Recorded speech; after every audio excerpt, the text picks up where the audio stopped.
It's Monday, March 9th, 2015, and we have a series of 4 committee meetings tonight, and that will also include a presentation from the Soil and Water Conservation, and then we'll follow up with a special session where we'll be reading several of our ordinances.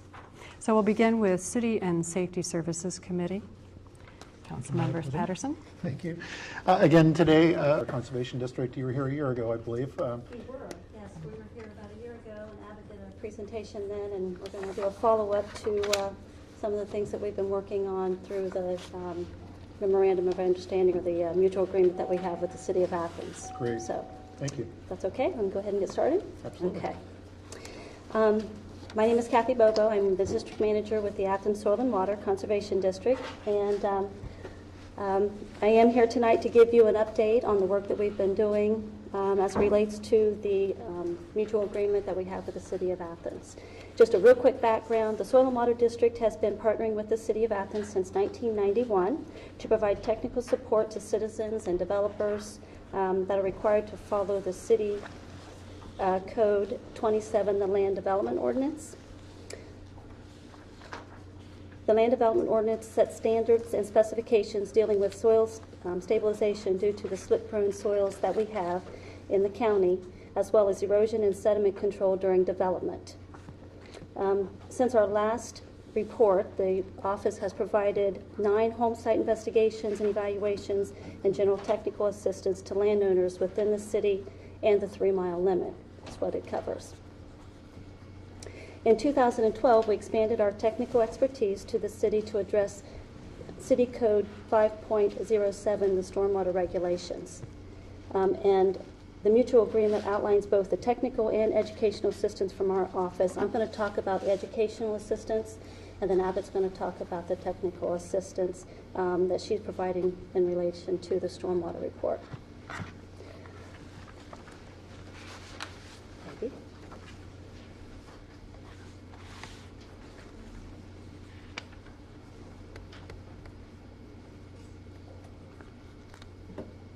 Maybe. I will.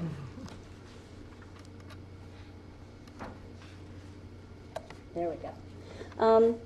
In 2014, we held our annual Backyard Conservation Series, and those workshops included the Rain Barrel Workshop. We had several of those. We had a Rain Garden Workshop. We did an Urban Stormwater Management Workshop, and then we did one on building better soils.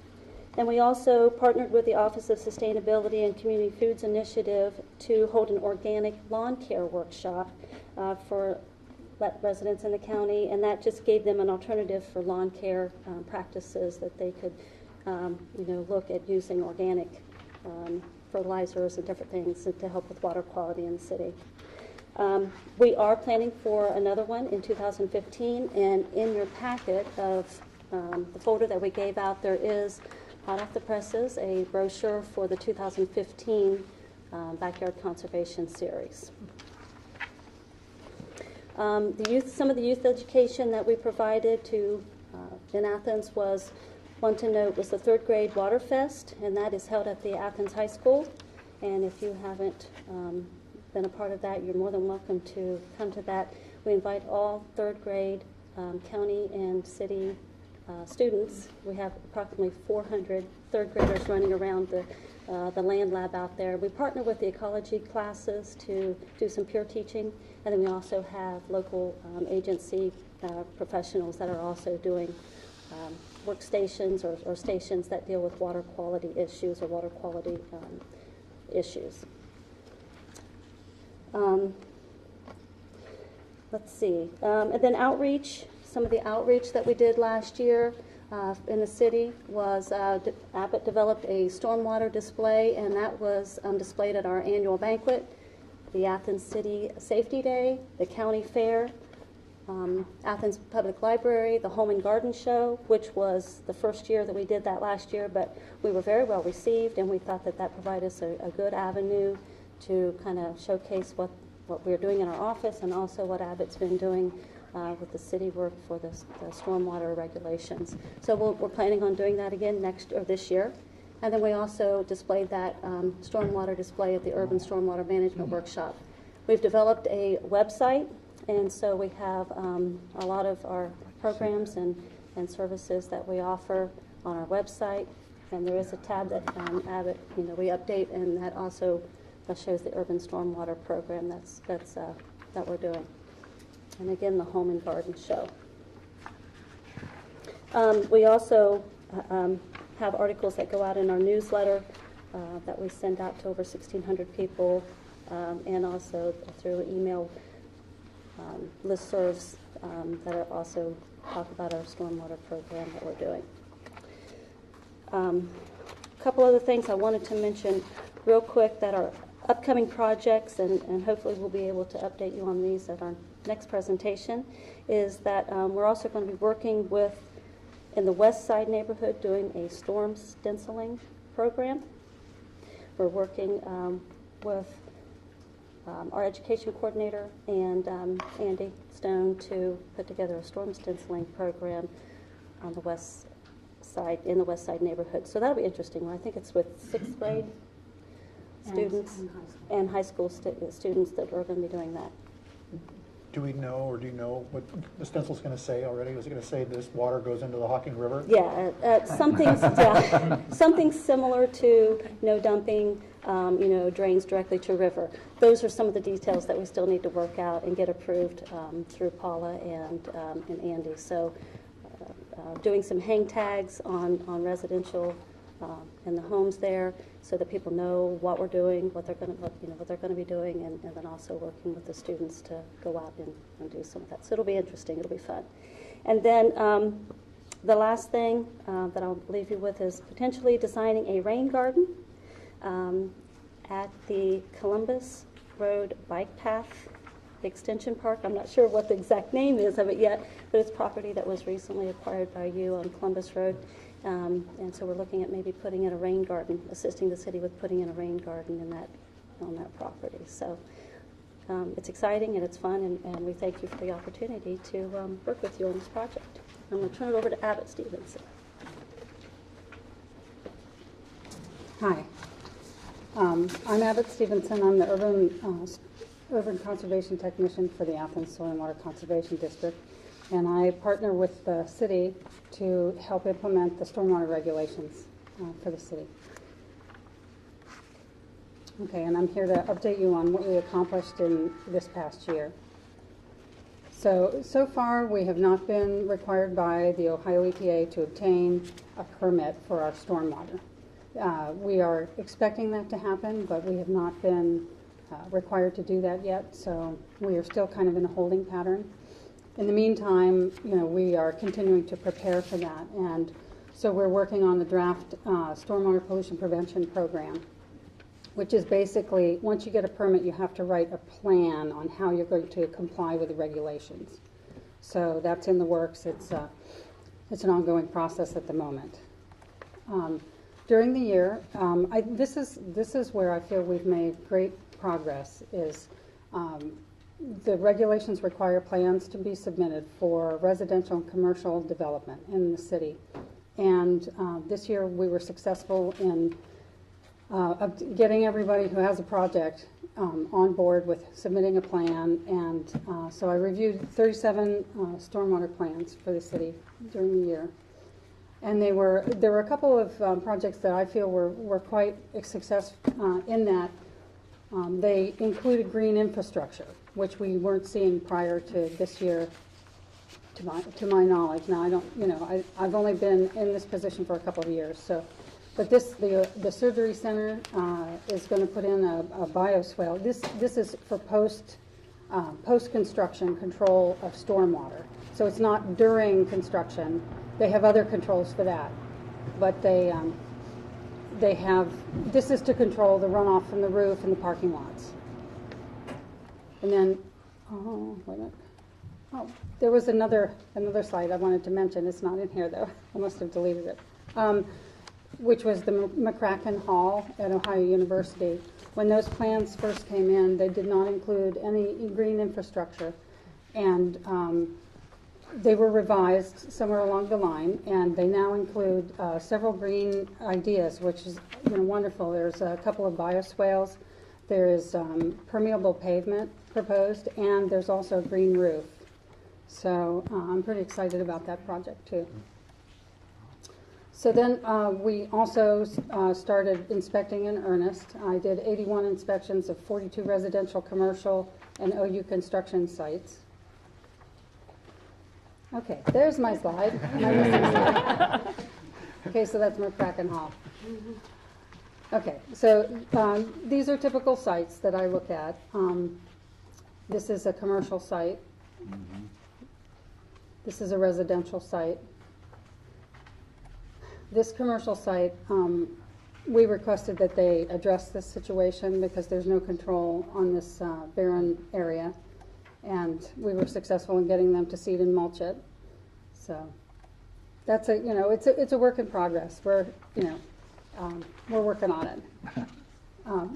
Another thing that a major part of my job is the surveying aspect, which is the first phase is to map all of the outfalls for stormwater that enter the streams and the river in the city limits. And the first year we accomplished quite a bit of that. We did all the easy stuff. This past year we faced a couple of easy things, and then the upper Hocking River. And that's from White's Mill upstream is the natural river. And it has vertical stream banks, and a lot of vegetation, amazing canopy, all of which makes surveying next to impossible. So we had to, okay, I'm a little out of order again. I got too excited. I'll go back. So Hocking River, we did the Hocking River. We partnered with the fire department. They provided us, the difficulties were we couldn't access from the bank very easily. It was, the terrain was just too rough. So we decided to try and approach it from the river. But we had to go when the vegetation had died off. So that meant spring or fall. And we wanted low flow because we didn't want to be fighting, rapids and risking lives. And it would be nice if it was a clear day and not pouring down rain. So that kind of really limited our window. But we managed to pick a day that wasn't too cold, and the fire department was awesome. We got 3/4 of the way, I'd say, up, and then we ran aground and we couldn't get past. And it ended up, we were right about where Russell's is on Columbus Road. So we either have to go when the river level is higher or try another approach, maybe start from the top and come down. The problem with that is the access. There's really down, starting at the bottom going up, there's a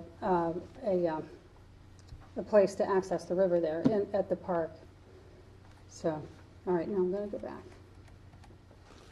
Okay, Oxbow Creek was another one we did that runs through the university property, which isn't much of a creek anymore. It's the old riverbed. But it still has stormwater outlets all through there, and as you can see on the map, there were several culverts that we surveyed. And this is typical of what we were dealing with, the brush. There's a pipe underneath my partner there. Okay, then we did Coventry Creek that runs along Coventry Lane. And it wasn't too bad. It was just a little awkward being in people's backyards. But this is the kind of thing we find. Occasionally we run into a culvert that's in bad repair. And I report these items to Andy so that he knows that there's an issue. Okay. Oh, this is so these are my pictures of us on the Hocking River. I like that. So that's what we're trying to find, are the pipes out there. Yeah, but if you could go back a couple slides, I think it was for the upper Hocking, here, this slide. Can you explain to me what the difference is between your red markers and the yellow? Okay, the red triangles are pipes, and the yellow squares are drainages, like natural or man-made drainages that come down like a stream or a ditch. And then the blue dots are, the blue dot on the lower end is where that low water crossing is, or the sort of a remnants of I think it's remnants of the old canal that crosses the river, and it's kind of a rapid or an obstacle. And then up at the end, the upper blue dot's where we stopped. Okay. And I have just kind of like an overarching, so you're doing the stormwater inventory so that acknowledging that EPA is eventually going to be requiring the permitting, but we want our city stormwater conditions in good shape so that we're conserving soil and water, right? Yes. That's the book? Yeah. Okay. We're doing the mapping for one thing because the permit will require us to do that. Okay. However, it's very useful information for your city engineer to know where his storm sewers are. Storm sewers traditionally have never been really regulated like sanitary sewers. So they've kind of been put in as needed, where they can, and not always done well, historically. Mm-hmm. So, so to have a good inventory of the infrastructure is going to be really useful to Andy. And I think where the focus is, do you have pollution entering the storm sewer system? So once you get, when I do these outfalls, I can determine whether there's flow there when there shouldn't be flow. Mm-hmm. When it hasn't rained for 2 weeks, a pipe shouldn't discharge unless there's groundwater contribution. Mm-hmm. And when we run chemical analysis of the water, we will be able to tell whether it's natural groundwater or it's some discharge from some other source. So, and I'll talk about that a little bit when I get into the neighborhood that we did. Okay. So then we moved to the Far East Side neighborhood of Utah Place to Townsend, that neighborhood in there. We started with that because it's nicely gridded and it's not too terribly old section of town, to just sort of see what we were getting into. I surveyed 45 storm sewer manholes and 148 catch basins. And they look typically like this, although this is a combo manhole catch basin, or like this. And you can see that we won't have to stencil this one because it's already on there. But what we do is we pull if it's a manhole, we pull the lid and we look down in and we see what's in there and we measure what we can and how deep it is to give Andy an inventory of what he can expect if he has a problem in this section.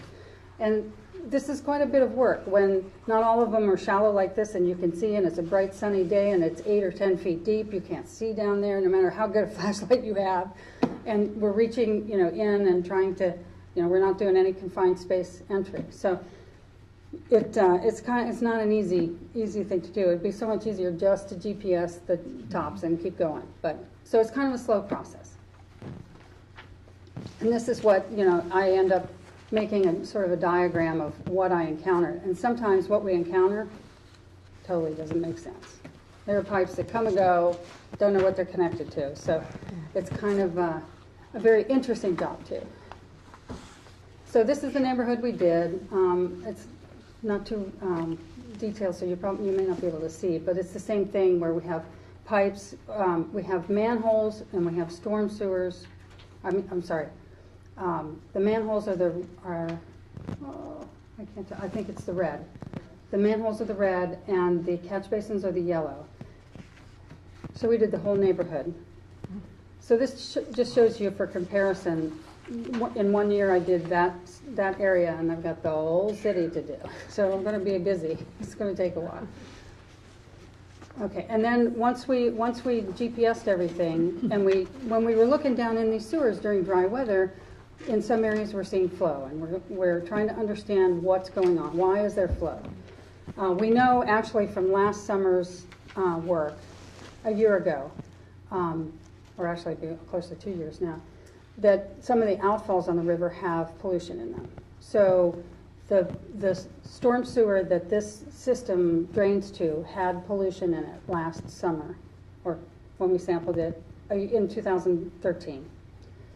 So we went, as we were going, we were looking for sources of that. And so this is Joe Canner doing some sampling to try and help us figure out what's coming from where and what's going on.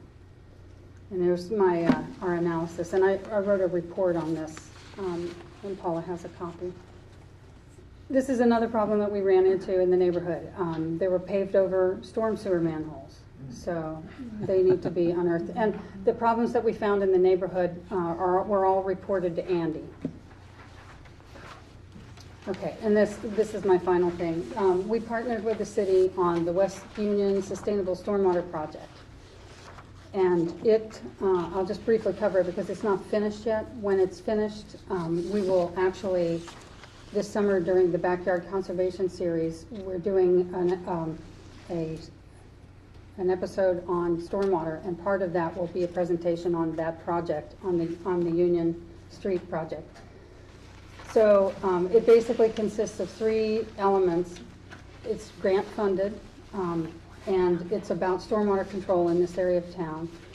This storm sewer drains 140 acres of the west side of town through this one storm sewer system. So, and it outlets there by what I call the Flying Bacon Bridge down over Oxbow Creek. And the project consisted of a grit removal system that was similar to the one installed at the roundabout several years ago, where it's basically a tank that functions on swirling the water and getting the gravity to do the work to drop the sediment out. And then also bioretention basins along the sidewalk with plants to uptake the water. And then finally, we restored the stream at the bottom. There was about 180 feet of stream that had been paved with concrete. And the plan was and is, it's not quite completed yet, to tear up that concrete and then replace riffles, pools and riffles, and riparian vegetation. We tore out, or the city had, invasive species removed from the banks there, and the city's going to plant native species in there to take over. So it's a really cool project. You should take some time to walk down in there and check it out. So that's it. Any questions? I'll just thank you again for your hard work and presentation. I have recently, I travel through that part of campus and city on a regular basis and have seen the work that's being accomplished there. So, well, that's your people. That's Andy and that's Jessica. You know, it's really 99.9% their work. I did a little technical advice on that one, and we're going to do some education for the grant. But it was Jessica wrote that grant, and it was an awesome piece. It was awesome. So I'm hoping that we'll get to do more projects like that in Athens. thank you. I have a question. Do you plan to go to other neighborhoods and what do you do on the Far East Side?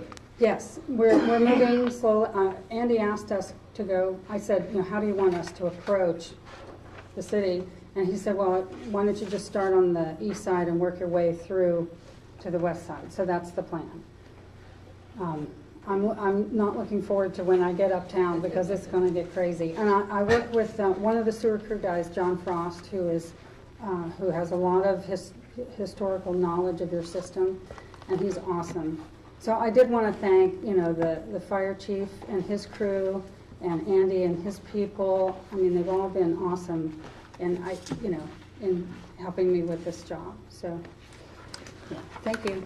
Yeah, I too want to thank you for all this. I mean, this is huge when I'm looking at the level of detail, but it's also important because this is giving us our baseline from which to start, and especially when I'm looking at the data on some of the pollutants that you're picking up on the Far East Side, and getting a better understanding of what's there. Were you able to identify, for those that you did identify the different contaminants or pollutants, did you identify the source? Well, one of the interesting things is we believe we found a water line break by looking at the storm sewers. We found a place where water was leaking into the storm manhole. So we were able to isolate and sample that water, and it came back that it had fluoride in it, which means it was drinking water, and it had no bacteria in it at all. So it had to be coming from a water line somewhere. So that's on Andy's list. Yeah. So, Mayor? anything else? And again, this is anticipating legislation that will come forward for stormwater, requirements. And again, there's a utility bill that goes along with this. And probably we put a plan together, find out the parts that don't have good stormwater drainage, protect what we have at this point. And really, when you think about it, we're trying to do good stewardship for everybody downstream from us, too. And I can only hope everybody upstream is going to do the same thing. And if I I may, to speak to the whole plan, one of the reasons that we requested that they come forward and speak to the work that we're doing, because we're following what is outlined by the EPA and MS4 permit. So every monthly meeting, we go through our public education and outreach, our public involvement and participation, our current construction and storm water runoff controls, post-construction and best designs, and best practices for municipalities. So when people say, well, where's the plan? Well, the plan is living and breathing and being addressed on a regular basis, and so that's what we're compiling. First off, thanks for the presentation. Pleasure again to see Kathy. I've worked several projects with Kathy, and so I know the kind of work that they perform and throughout the county. So it is very well suited project. I have talked to Andy, and it's very well for him in his planning stages to have this type of information. Again, I appreciate it myself. I think it's a very good, detailed report. Thank you.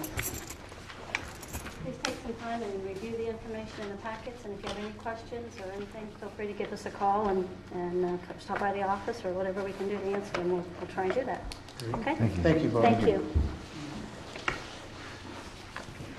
The only other thing that I have under miscellaneous is the annual infrastructure tour is coming up pretty soon, Friday, April 10th. We're still working time.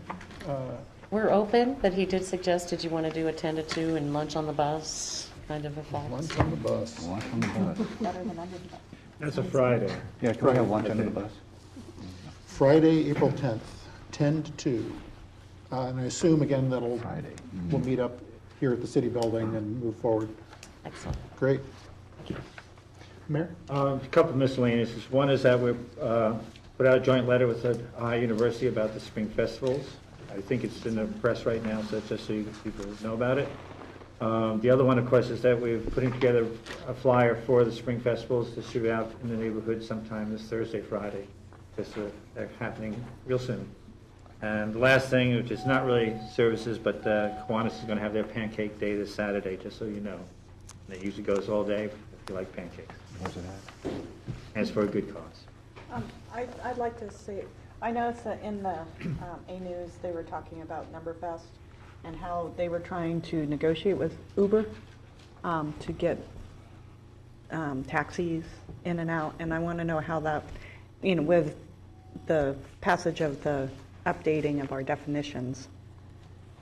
Well, the unfortunate lie in this ointment is the fact that they're transporting outside the city. And so our governance doesn't cover that. Okay. It can only cover that's what is occurring within the city limits. But I think if I read that right, that the county commissioners was working with the sheriff's department, and it was only going to be allowed buses or Licensed taxis. licensed Right. taxi. Now, whether they can enforce it, I don't know, but that's what they're, They were talking about Uber at one point. So I just, it's a concern. I mean, the people in the back of the pickup trucks is a concern, and so the whole thing is a concern. We do have a follow-up meeting, it's rather large, scheduled with about all the players, the State Highway Patrol, Department of Transportation, the county commissioners, the sheriff's office, the township trustees, city of The Athens. health department. I know And that the the health department was concerned last year with the amount of E. coli, and they did discuss whether, last year they were going to talk about doing some pre-testing of Margaret Creek and post-testing to see whether there is problems with runoff and such. It did not occur. We are going to attempt again. It Right. depends upon the conditions. But I mean, yes, I think that's important, because talking about our water quality issues, the whole thing is. I think somebody requested putting on Regional Planning Commission, so Oh, cool. the agenda may be actually there. I don't know. It On will be this Thursday. Thursday. Any other items? Okay, thank you very much. Next, we'll move on to Finance and Personnel Committee with Councilmember Reisner as chair. Thank you, Madam President. With all the snow and delays and things that's happened, I'm not quite sure when we were discussing this, but at least 2-3 weeks ago, in committee, we discussed the issues concerning non-union employee compensation and retroactivity pay. And I think we had a pretty good discussion about that at that meeting, and I've had a lot of other input since then. So Finance and Personnel has brought forward at least two of the issues. I think all members of the council have a copy of the draft. Okay. So what I'd like to do is read a little bit about it. Some of it is more boilerplate detail, but essentially it's an ordinance amending Ordinance 122-14, Fringe Benefit Package for Non-Union Employees, be it ordained by the Council of the City of Athens. Okay. It gives compensation in accordance with the Ohio Revised Code Section 731.08, Power of Legislative Authority as to salaries and bonds. Athens City Council shall establish by ordinance salaries and compensation, regardless of compensation structure, and pay bands 1 through 9 for all non-bargaining unit employees, except as provided below, sections B and C, that may be authorized at the discretion of the elected official. The second part is retroactive pay shall only be granted by City Council ordinance. Changes in pay due to number of hours worked, approved overtime, administrative/payroll oversight, or changes in rate of pay due to probationary increases, for new hires. Promotions, demotions shall not be considered retroactive pay. And then the steps or sections A through E, we go into the details, which we can discuss or look at. But the point of bringing all this out tonight is to let council know what Finance and Personnel has been trying to do concerning this issue that came forward back in early January. So certainly welcome your comments and inputs, but I really think this is something that needs to be addressed, and the sooner we address it and get it behind us, the better off we'll be. Questions from anybody? Administration? I know you've had some input. Yeah. It's been reviewed by the HR director, and she's made some modifications that sound like they were incorporated. Yes, I saw those. And again, it comes down to your control. I think it's appropriate that you have control over both the pay and, as I said, the retroactivity. So. Well, that's the idea behind it, is to, if we have lost control, to reestablish it, and if we have not, then at least we're reinforcing it. So I think we're covering all our bases here. Yes, sir? Has the law director also vetted this? That's mainly been the delay from all this, is because of this really lousy weather we've been having, and the fact there has been breaks and meetings were canceled and we couldn't meet with people or they were gone. It's just very difficult to get all the talking, well, I don't want to say talking heads, but more the stakeholders in this issue together and hear and get their input and comments, and it's been difficult. But you know, we've persevered. The weather is getting better. The snow is melting, and people are meeting, and we're getting comments and we're getting their suggestions, and we're trying to incorporate as much as we can. I still see some changes that I would like to make, but I'm open to compromise. You know, so. I'm babbling here, but there we are.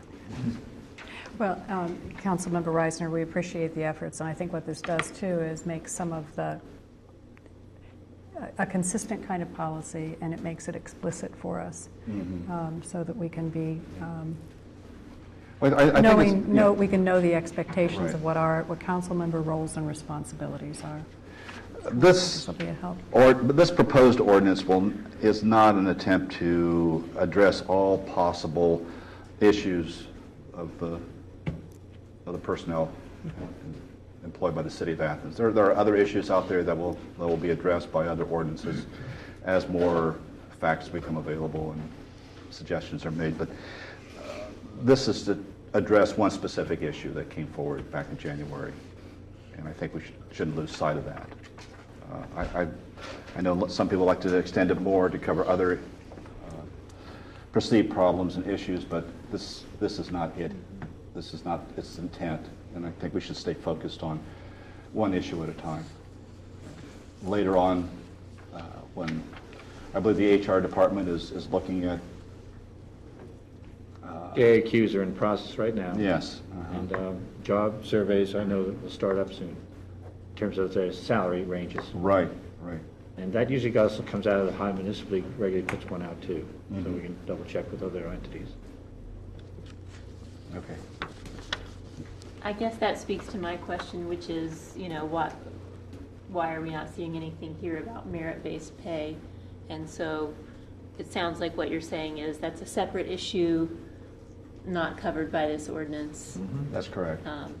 but that will be looked at elsewhere in our personnel policies. Well, as soon as you have your recommendations to come forward, we can design what legislation, if any, is needed, and bring it before council and discuss it and then vote, which I think is the logical way to do it. But I think what we really need are the facts and the recommendations from the administration before we try to bring something forward and maybe make a mistake. I'd hate to do that. I'd like to point out, not everything that is at issue in all this discussion that we've had about merit pay and such is going to be the purview of council. We can't make ordinances for everything, nor should we when it comes to employee situations. And so that's one reason why I think it's better to get the surveys done and have more working groups being able to identify places that can be legislated through ordinances and where areas just need to be tightened up with some of the other personnel or policy issues.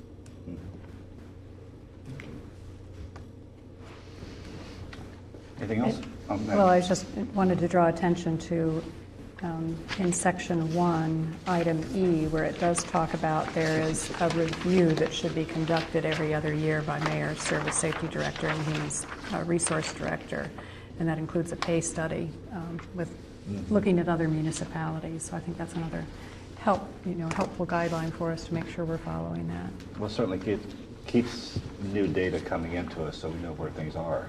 Okay. Unless we really know where we're at, we really can't move forward on anything that makes any sense in terms of legislation or recommendations. So, a biennial review just makes a lot of sense. And so will your intent then be to bring this ordinance forward, this draft that we're looking at tonight, to bring that forward for a first reading then next week? Yes. So it'll be something that, we can look at because they haven't just been presented. Right. Yeah. So whatever ideas you have, you want to give to me and or Debbie, and we'll get.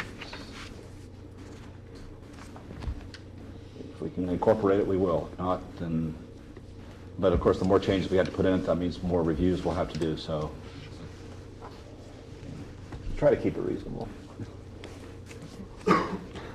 I did have a miscellaneous item. Did you? Yeah, I was going to get to that. I was about to make some witty remark that I had no miscellaneous until this was presented to me, but you blew my punchline, so thanks.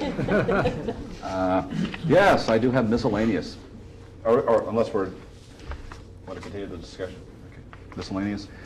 Would you like to present your miscellaneous? You know more about it than I do. I just got this. Sorry, appreciate it. It's very small print, too. In one of the many mayor's line items, we do not have any money appropriated into what's a transaction class 600, which is a refunds and reimbursements. 5 and 600s take council action.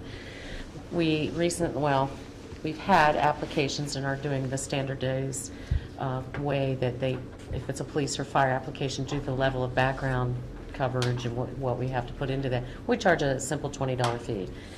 2 of them came in after the deadline, so those need refunded, and I have no money. So I'm just requesting $100 to be into that line item for the year. So That's 101, 120, is it? correct. TC 600. So you'd like an ordinance introduced next time? to. Well, there may be other appropriations and transfers or something that Debbie can magically craft to put into one, so. Can you? Sure. Magically.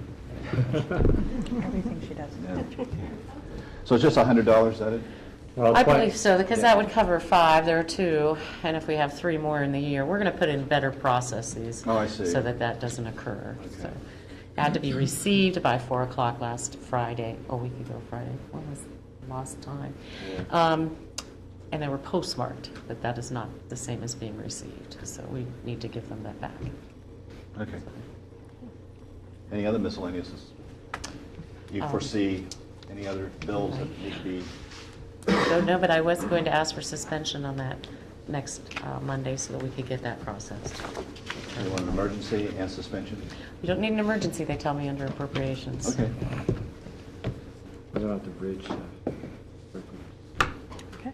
Bridge, that's under transportation. Okay. Any other miscellaneous? I have none.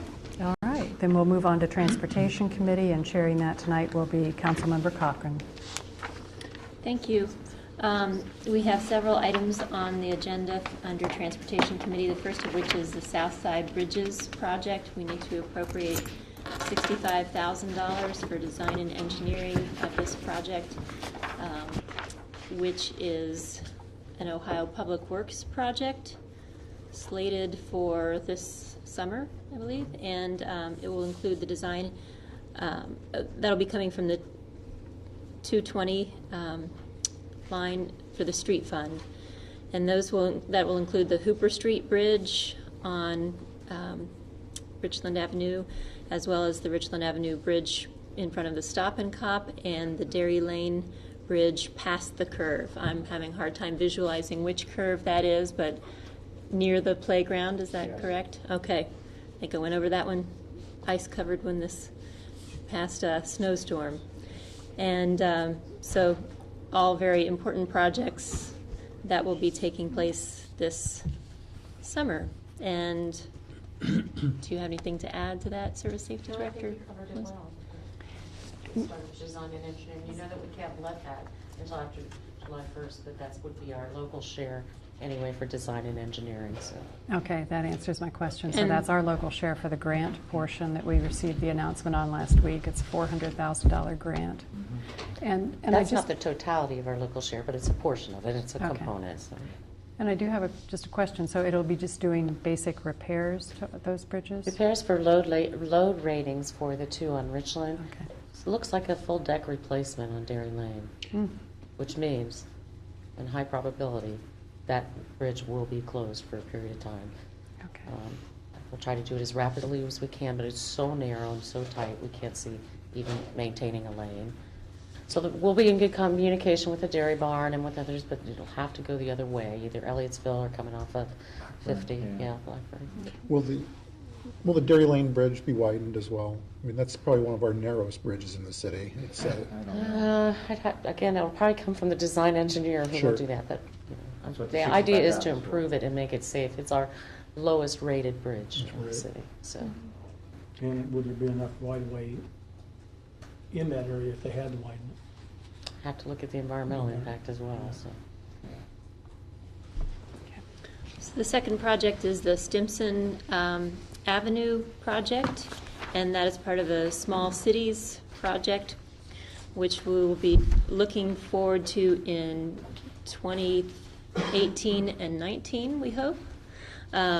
It's a $4.3 million application, which is part of a larger $6 million project, and will include the areas on Stimson from State Street all the way out to County Road 25. And this is an important project because Stimson is a major gateway into our city, used by folks who are coming in to go to the university, uptown area, many businesses, and it has pavement from dating back to the 70s, I read. So it's in dire need. Many of our other areas have received work, and this has been sort of languishing, I guess, in need. So we look forward to moving forward on that project. And Are there any details I'm leaving out on that? The third project is the West Union Street sidewalks, which we need to levy final assessments for. We'd already passed ordinances to assess property owners for sidewalk repairs in that project, and now we need to bill to recover the costs of those sidewalks. So we'll be coming forward next session with the appropriation, or not appropriations, an ordinance to bill. So we're always excited when things move forward smoothly and we get new sidewalks that are easily traversed. And I believe that's it for transportation tonight. Okay, thank you. We'll move on to Planning and Development Committee with Councilmember Fall as chair. Mine's quick. It's 3 revocable license renewals are in the works. This is for 145 Columbus, 751 West Union, and 80 Columbus. They're all for signs, and this would be a renewal. It was brought to our attention that they're a little overdue, and the owners, people who are responsible, I would think, for renewing their licenses have been told. So maybe it's a reminder for everybody else who has licenses out there that it would be nice if the city didn't have to run around and check all our files to make sure that they come forward to get their license renewal. It really is the responsibility of those who hold the license. So These are 10-year renewal licenses. 10 years. So I know it's a long time, but we can make them shorter and make, that will keep people on top of it. So, that's basically those.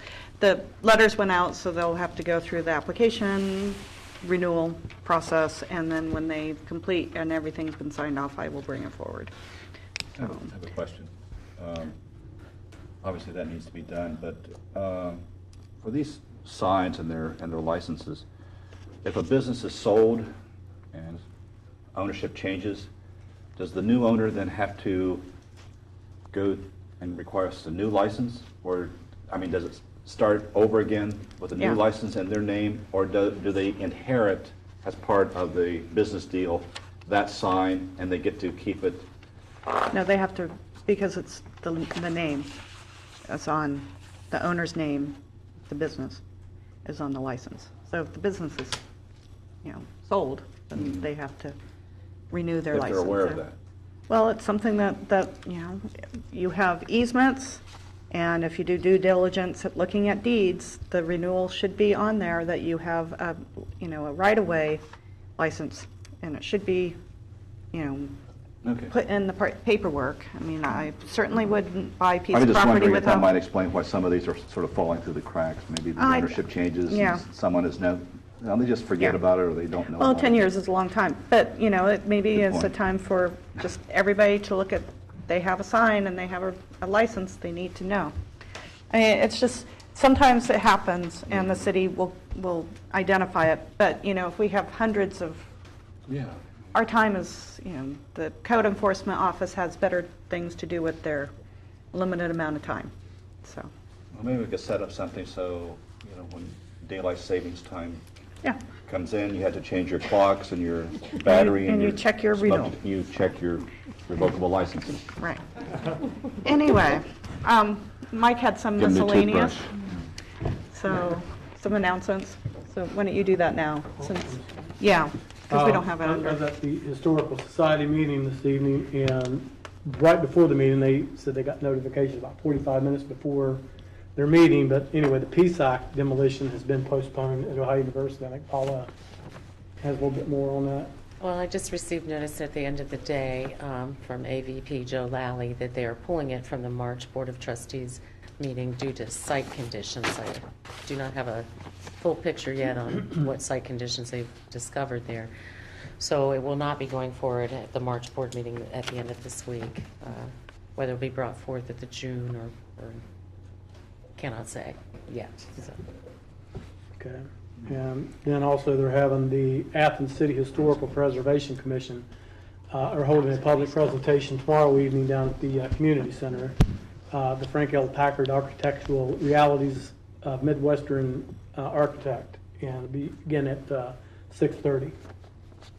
And where is that again, please? It'll be down at the community center. I think it's community room B. I don't know which one, but you can You'll find find it. Yeah. It's not that big a place. And if I'm understanding right, that is the architect who designed the presidential academic other center buildings. building. That's some of the major buildings around. And good. one over there. Good. Councilmember Fall, any other items for planning and development? All right. That I have. Yes. That was. Just to bring you on an update, our planning commission has been looking at bed and breakfasts. Thank you. We had an informal request and recommendation, so we do that. I guess part of the question would be a formal direction that you'd like to see. And I say that because the conversation goes in two different directions. One is, oh, we looked at it, it looks great. Or what do we want to change? Right. And again, there's not consensus on it. It depends on what Right. your concepts are. I mean, the things that have been kicked around, of course, is down zoning it to R1s and R2s. A better definition of what bed and breakfasts are. Upzoning, keeping it where it is right now. Again, if you look at the interpretation and such, it's a conditional use in R3s on certain streets. One of the streets that's conversation in the Zoning Board of Appeals actually tomorrow will be discussing is one on Stimson, which is not in that mix because it was never a state route. If you look at the roads that are allowed, they actually fall into the former state routes of 50, 32, and 33, and 56. Again, we could stop right here and say, oh, we looked at Okay, so you're asking for more Guidance. direction? Yes. Okay. Okay. And that, we will be happy. I've actually been mulling this over as I've been spackling my walls, filling holes. I've been thinking about bed and breakfasts. And so maybe what needs to happen. Isn't that a Beatles song, Fixing a Hole? I have holes in my walls, yeah. The filling holes is very boring. So maybe what needs to happen is that some meetings with Paul Logue and interested people, council members. Maybe we can have a working meeting or forward things to me and I can meet with him. Probably the easiest thing instead of trying to get a bunch of people together. So we will fulfill your wish. Okay, and again, I've been looking at some of it, but I have not to coalesce a point of view. Part of the concern, of course, is how does this overlap with rentals? How does it overlap with home owner-occupied and professional services in an R1 or R2 zone? If you look at if you put bed and breakfast in quotations in our Muni code, you'll get two sections. One, of course, is the conditional use section in the zoning code. The other one is the off-street parking requirements, which says living space or it's sleep area or something like that, dwelling area, something like that, which is kind of different, kind of nebulous compared to one bedroom, one parking space. Right. So you can see that there's some tightening up that would need definition of what a bed and breakfast is, what that delineates, where it fits too, and then of course parking requirements or what the expectations are. Okay.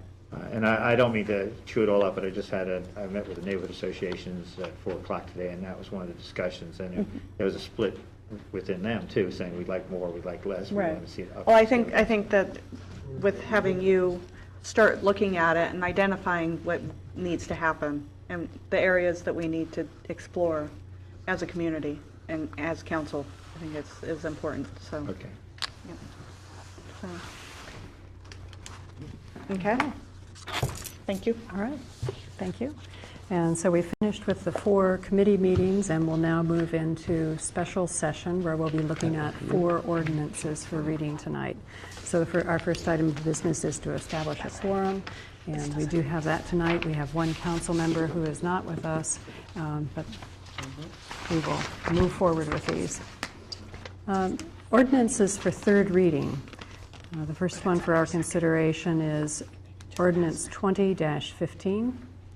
And it's an ordinance amending ordinances 74-01 and 52-07, Athens City Code, Title 7, Parking Regulations, Chapter 7.05.26, Regulation of City Parking Lots. And that's introduced by, it was originally introduced by Councilmember Pappy. And will you be covering this tonight for the approval? I can. I don't have the text of the ordinance with me, unfortunately. Who's VP?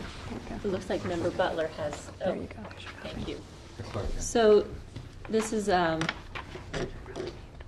simply to update the parking regulations and regulations for the city parking garage. So effective May 1st, 2015, the city parking garage rates and regulations are established as follows: 75 cents per hour and 25 cents per 20 minutes. Card system charges will be 75 cents per hour, and refunds will be given in 20-minute increments. $125 per month change, up from $85 to reserve a space on levels lower levels B, upper B, and lower 1. $75 per space per month for 50 non-reserved. Reserved space parking for restricted to levels lower B, upper B, and lower 1 only, and except for elected officials, employees of the City of Athens whose primary duty work site is in City Hall Annex, the city parking garage, or a downtown office leased by the city may park on level 3 or above without charge in the city parking garage during official work times only. This privilege applies only to permanent employees and does not apply to vehicles operated by other than city employees.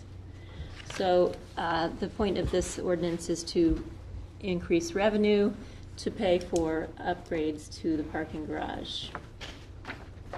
Okay. And do you have a motion to approve?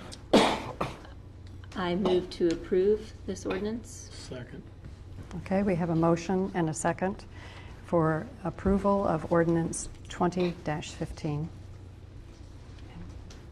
Comment?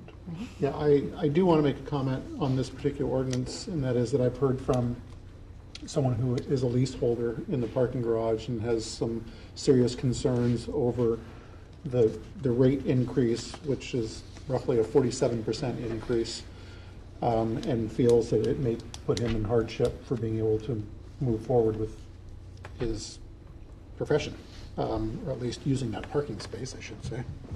So to be true to him, I just want to make sure that that's been voiced. This individual felt that an increase to $100 would be more reasonable, but again, that's one individual's concern. So. Okay. Yes, Mayor. Again, the rates haven't changed in 2001. They were reduced actually from 65 cents an hour to 50 cents an hour in 2007, I believe. We, as you probably discussed, and I wasn't here for the meetings, the financing of the parking garage, which is, what is it, 021, I guess it is, or 023, I guess, is to finance this. You have to look and say it is, the concept there, when I hear we can't finance it, because there's been that discussion, is what do? We let it fall down and require everybody else to go on their own, finding the required parking that they would have uptown. Parking does cost. We have a full parking garage right now. I think I talked to somebody today who couldn't find a parking space, but didn't make it the meeting till a little bit later. So there are issues in terms of just the demand. And again, it comes down to financing the rehabilitation of the structure, which needs it. And again, in theory, you'd want to do this incrementally over time, a little bit each time, but in fact, we've been pretty easygoing. 14 years or 13 years is a long time to do anything. In fact, a loaf of bread has changed that much in this time, I'm sure. We actually anticipate having a reduction in revenue due to the high rate of increase, at least to begin. So With the spaces, the Mm-hmm. lease spaces you're talking about. Yeah, I can imagine the meter spaces, those will keep clicking along regardless of the increase in the metered spaces. Councilmember Canterbury. Because I'm hearing the same thing as Councilman Patterson. It's a dramatic increase. If it didn't go that high, how will that affect our application to the bond as far as revenue stream. And, where if it was done, as the mayor just pointed out, is in increments over a period. I think that the bond, all the calculations for the bond is based on this particular increases. So it would affect the bond.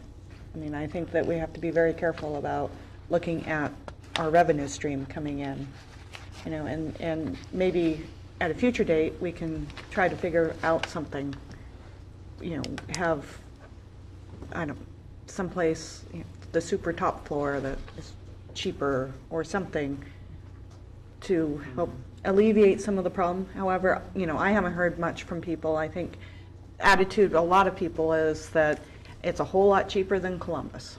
And, so I would caution about reducing anything at this point because of all the calculations that the bond has been based on.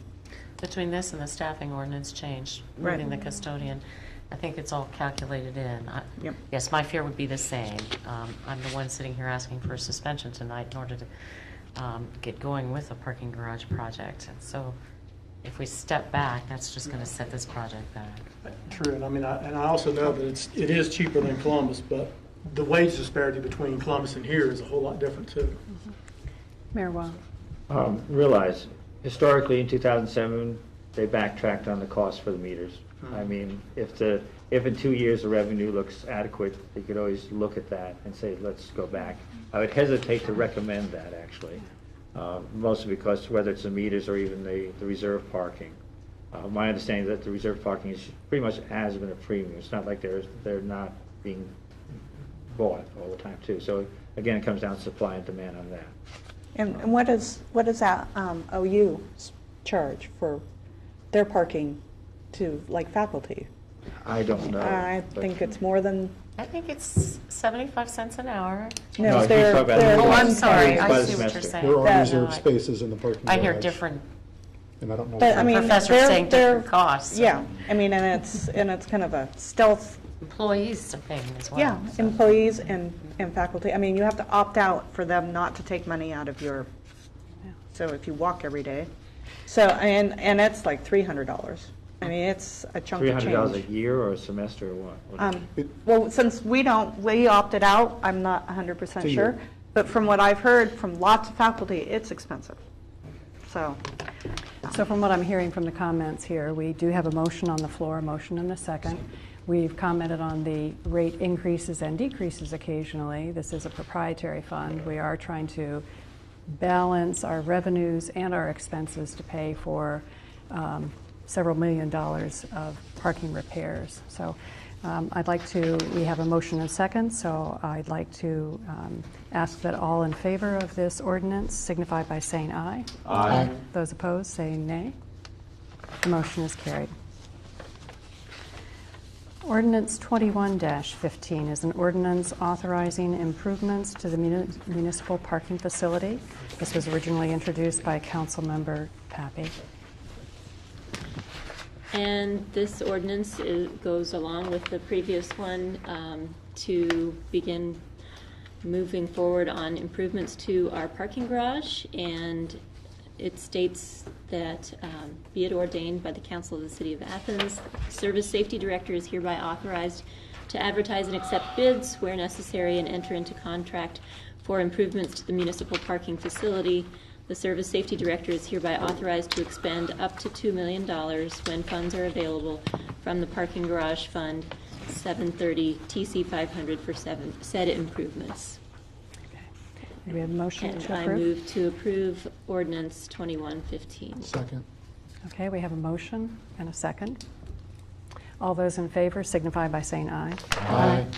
Those opposed, say nay. The motion is approved. Ordinance for second reading, 22-15 is an ordinance amending ordinances 121-14, authorizing staffing levels and declaring an emergency, introduced by the Finance and Personnel Committee.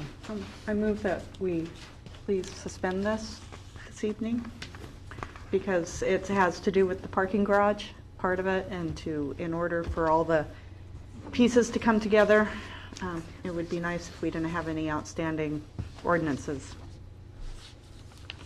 We have a motion. Do we have a second? Second. Okay, we have a motion and a second to suspend the rules. Those in favor of suspending the rules? Aye. Okay. Okay, the rules are suspended. Thank you. I move that we adopt 2215. Second. This particular one, it has two staffing level amendments.